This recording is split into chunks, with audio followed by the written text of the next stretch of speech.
When someone's collecting workers' compensation or any kind of disability payments, can a private investigator come in and get a short snippet of video when that person's having a good day and use it to deny them their legitimate benefits?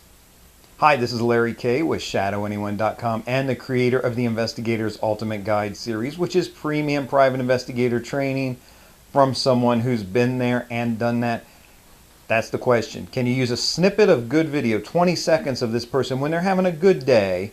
You know, the weather is right, maybe they got good rest, they just had some good physical therapy.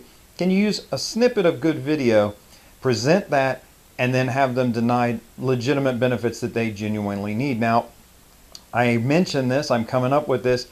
First of all, it would never, the funny thing is, it would never occur to me in a million years to do that. And this comes back to the basic fundamental ethics of, you know, do the right thing, even if it's the hard thing. But there's even a layer of protection. Even if you have this vendetta out for someone, I can't even imagine. There's nobody in the industry that thinks like this. But it's not the private investigator's job to deny benefits. Private investigator collects evidence, presents it to the client, brings it to the client. The client decides what to do with it. The client has it evaluated. In the case of workers' comp and medical disabilities and things, doctors look at it.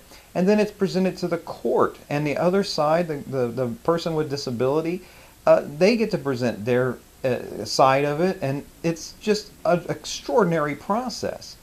And to think that you could come in with 20 seconds of good, quote unquote, good video, somebody on a good day, and say that reflects, that's not accurate. So first of all, here's something that you will be asked if you have to testify, if you're presenting evidence. They'll ask you if the photos or the video that you have, is that an accurate representation of what was there, what was happening? And you know, that has to be. You can't edit it down. You can't pick and choose. You have to be able to answer, yes, this is an accurate representation. Another thing to consider about this is that a lot of times, by the time a private investigator is called in, all other recourse has been taken for trying to resolve this problem. And a lot of times on these outright fraud cases, you see the person, if they are being fraudulent, they have gone over the top with their injuries. They hobble into the courtroom and they say they can't lift their arms and all sorts of things. The fakers are really over the top.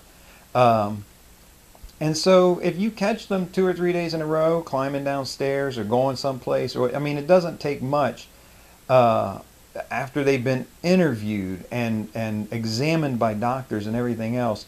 Again, this is evidence that the court may look at differently if than the person who is legitimate, who says, and whose doctors say, look, I have good days and bad days. Now, the reason this all comes up is not because of someone emailed me, a regular viewer, or someone, a legitimate person in the industry. I don't think anybody could even come up with this question. It came up because of a hater who dropped a comment. And I love this because haters gonna hate, right? I mean, this is just the way it is. There will be always somebody with an uninformed and ignorant opinion who wants to slap a bumper sticker solution on something or classify people in a certain way. They'll say that all rich people are evil and they've made their money on the backs of the poor.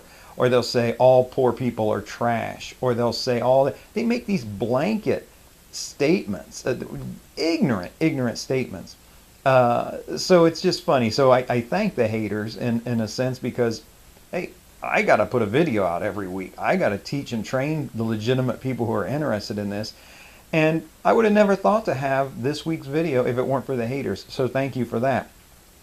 For anyone who's actually been there and done that, they recognize that by the time a private investigator is called in, so much has gone on. And there are so many elements of recourse that I have never worked a case where it wasn't fraud. Companies do not want to spend the money and the time and the resources that way. They only bring a private investigator, in my experience, they only bring a private investigator on board just as a last resort. So again, in any case you work, do not worry about being biased one way or another. Your job is to collect the evidence, bring it to the client will use it appropriately, and it will be vetted through other elements, including, you know, judges that are frequently elected or they're appointed by elected officials.